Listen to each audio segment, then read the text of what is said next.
को हर स्थिति से निपटने के लिए अपने आप को हर समय तैयार रखना चाहिए। राम की ये कथा केवल सुनने की नहीं है, हमने कही, आपने सुन ली, इतने से काम नहीं बनेगा।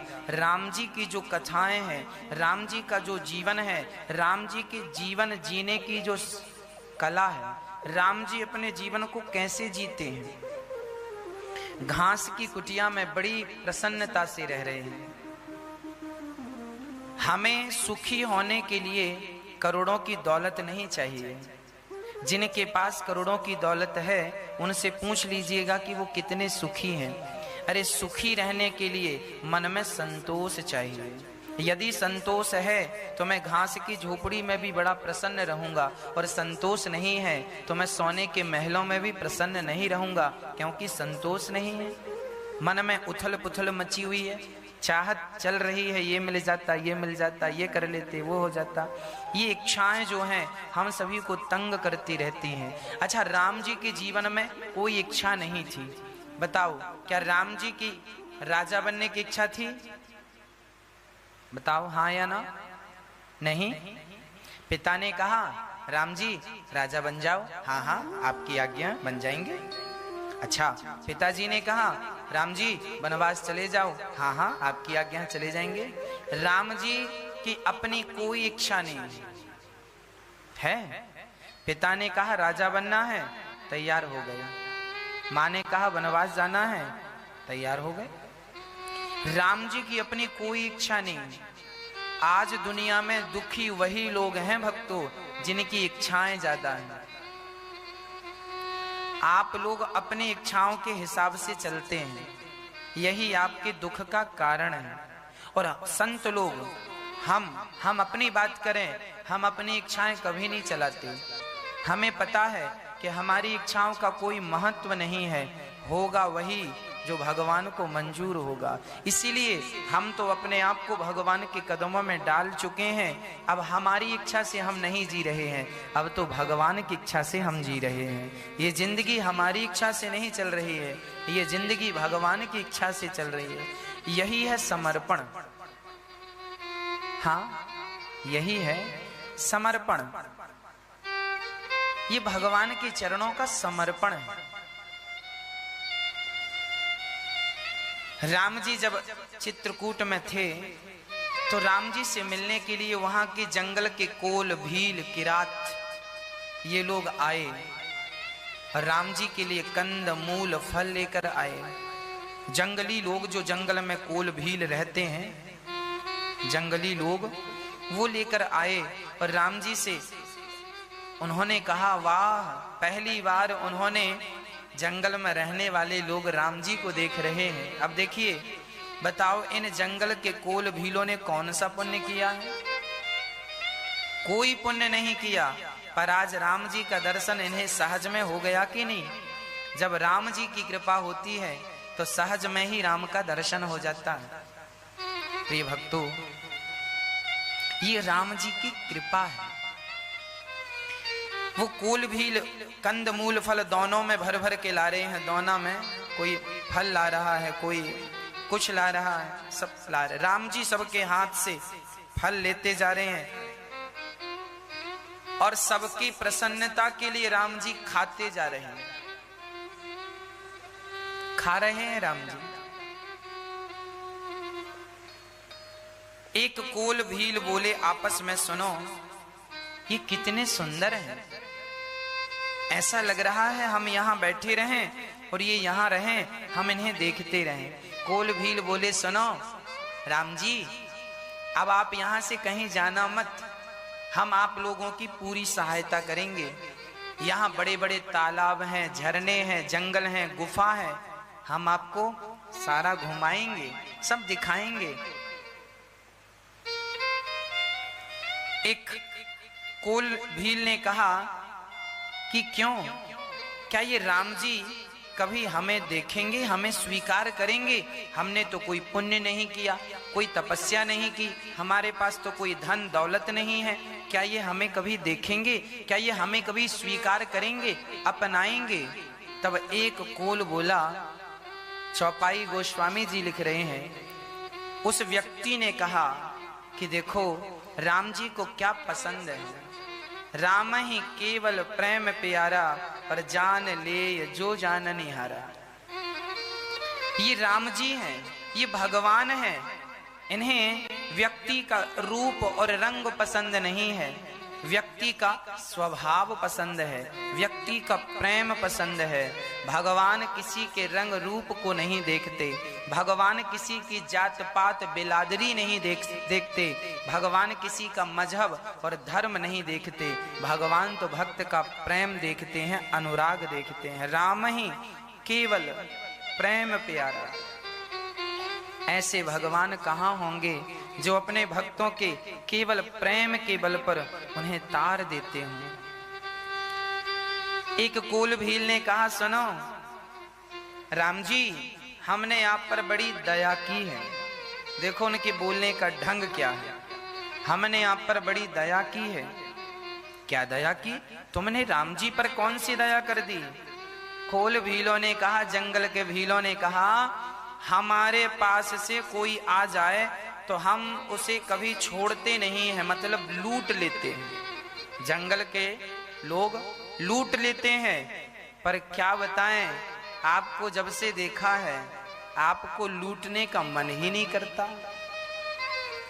आपके ये जो धनुष बाण है ना, किसी और के होते तो कब के हम चुरा लिए होते। तुम्हारे धनुष बाण हमने नहीं चुराए, यही हमारी तुम पर कृपा है।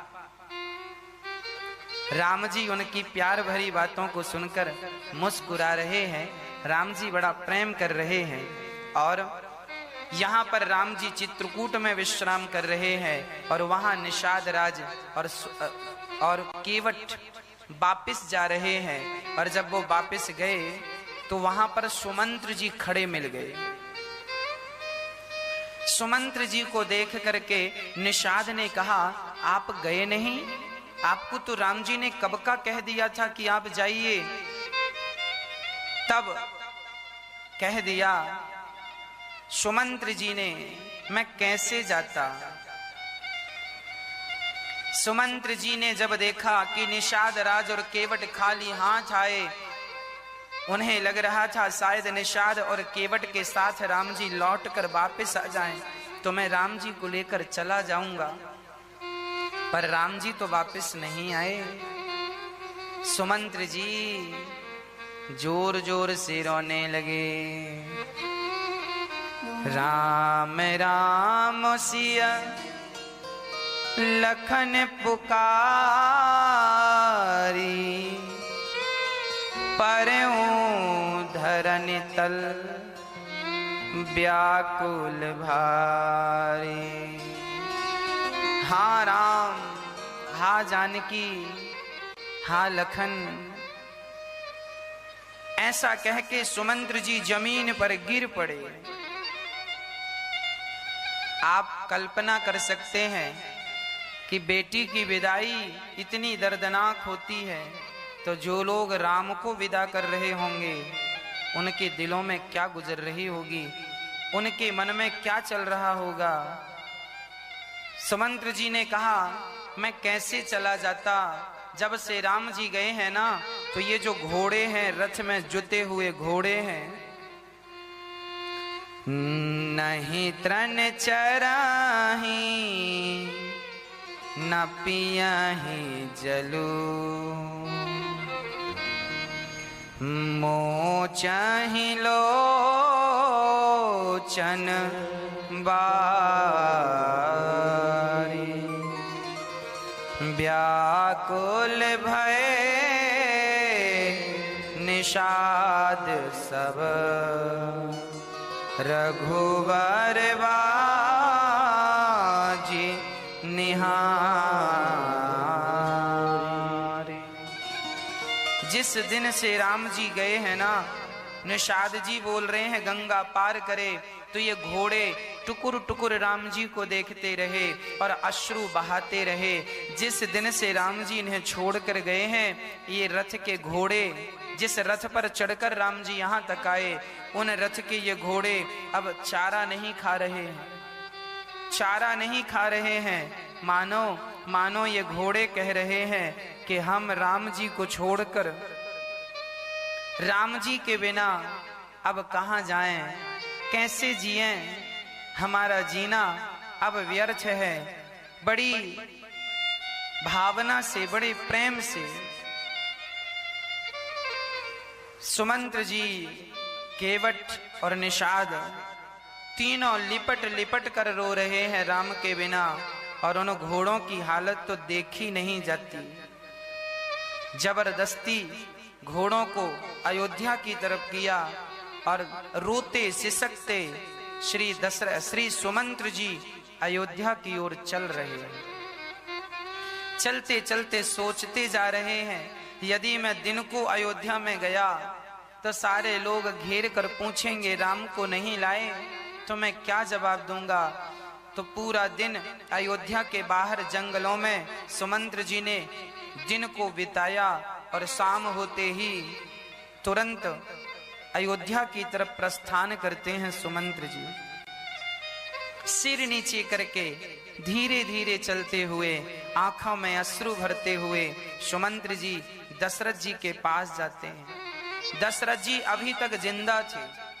दशरथ जी इसीलिए जिंदा थे कि उन्हें ये लग रहा था शायद मेरा राम 4-6 दिन में ही जंगल से लौट कर आ जाए।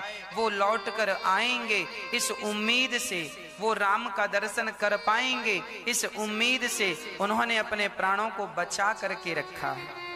सुमंत्र का इंतजार। तभी दरवाजे पर सुमंत्र आकर खड़े हो गए।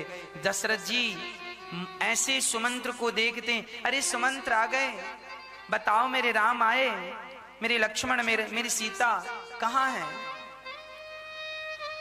दशरथ जी ने अपने आप को संभाला, दौड़कर सुमंत्र को पकड़ा, झांक कर बाहर देखा, कोई नहीं। सुमंत्र जी का सिर नीचे था। दशरथ जी ने पकड़कर हिलाया, अरे कुछ तो कहो, क्या हुआ, क्या मेरे राम नहीं आए, क्या मेरी सीता बेटी नहीं आई, क्या मेरा लक्ष्मण नहीं आया। सुमंत्र जी चुप खड़े हैं। अरे कुछ तो बोलो सुमंत्र, कुछ तो कहो।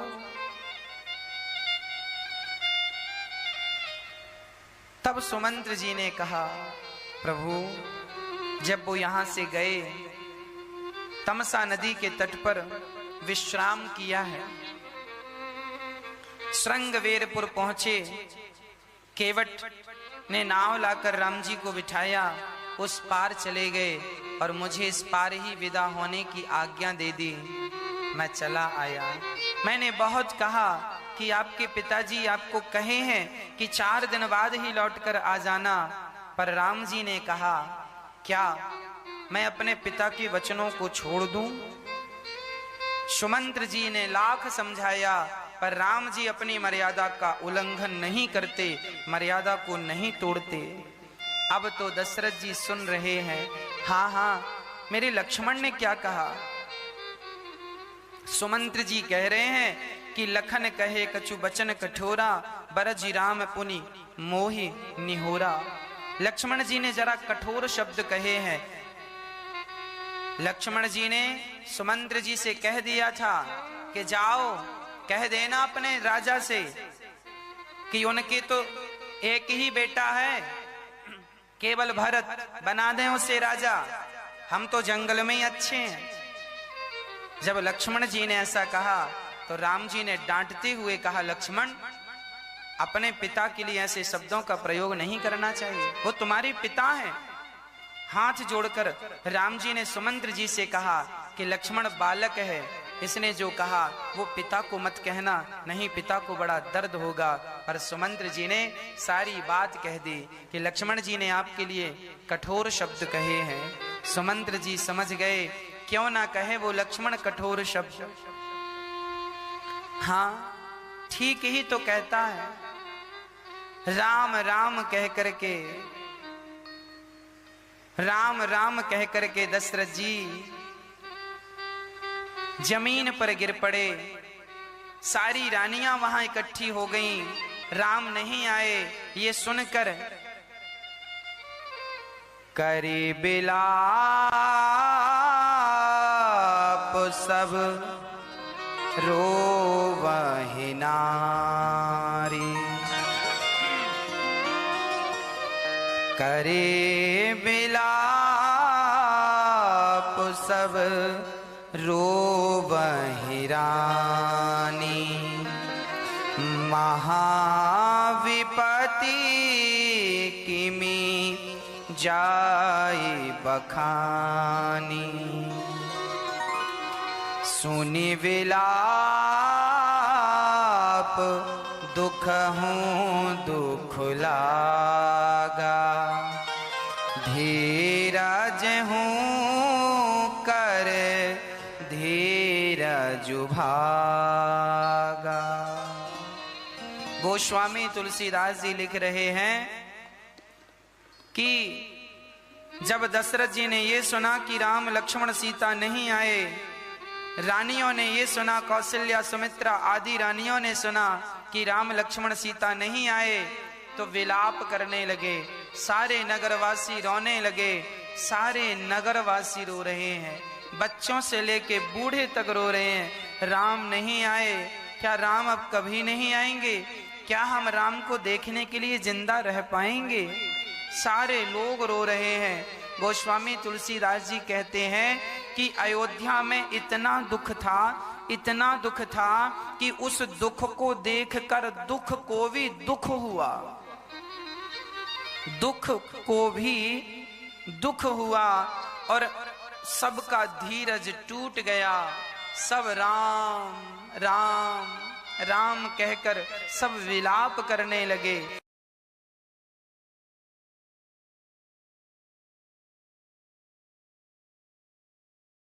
आप रखो, धैर्य नाम का जो व्यक्ति है उस धैर्य का भी धैर्य टूट गया, धीरज का भी धीरज टूट गया और दुख का भी आज दुख बढ़ गया। राजा रोने लगे, उनकी आंखें बंद हो गईं। धरे धीरजु उठी बैठे भुवालू।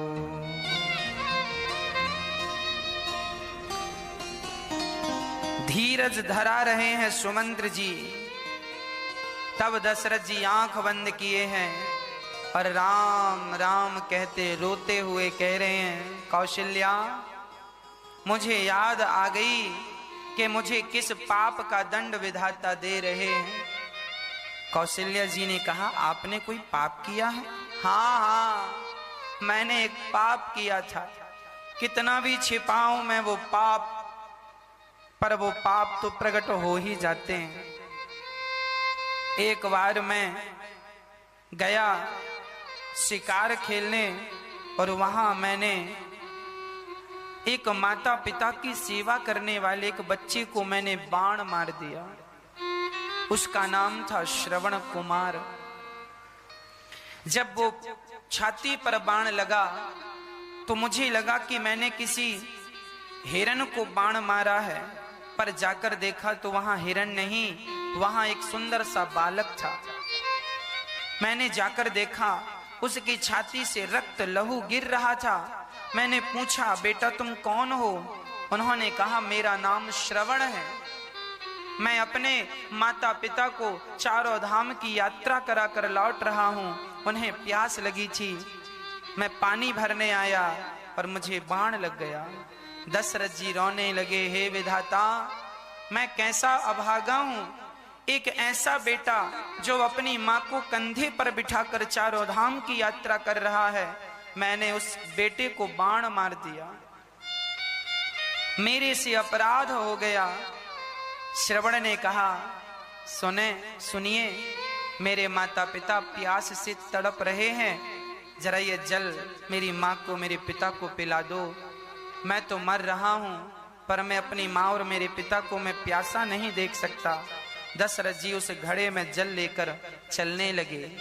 पास में ही श्रवण के माता पिता थे। उन्होंने कहा, बेटा श्रवण तुम आ गए, बड़ी देर लगाई है। बेटा इतनी देर कहाँ लग गई तुम्हें? तब दशरथ जी डरते डरते बोले कि मैं श्रवण नहीं हूं, मैं दशरथ हूं। अच्छा, आप दशरथ हैं? तो मेरा बेटा कहां है? मुझसे बड़ा अपराध हो गया, मैंने आपके बेटे को बाण मार दिया और उसके प्राण निकल गए। ये सुनते ही वो अंधे माता पिता, मां ने जब सुना कि मेरा बेटा जिसने मुझे कंधे पर बिठाकर मुझे तीर्थ यात्रा कराई है, जिसने मेरा पेट भरा है, आज वो बच्चा नहीं रहा, मैं जी कर क्या करूंगी।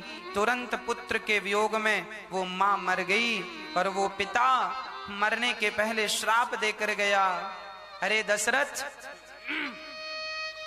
जैसे मैं पुत्र के वियोग में तड़प तड़प करके मर रहा हूं, जा तू भी पुत्र वियोग में तड़प तड़प के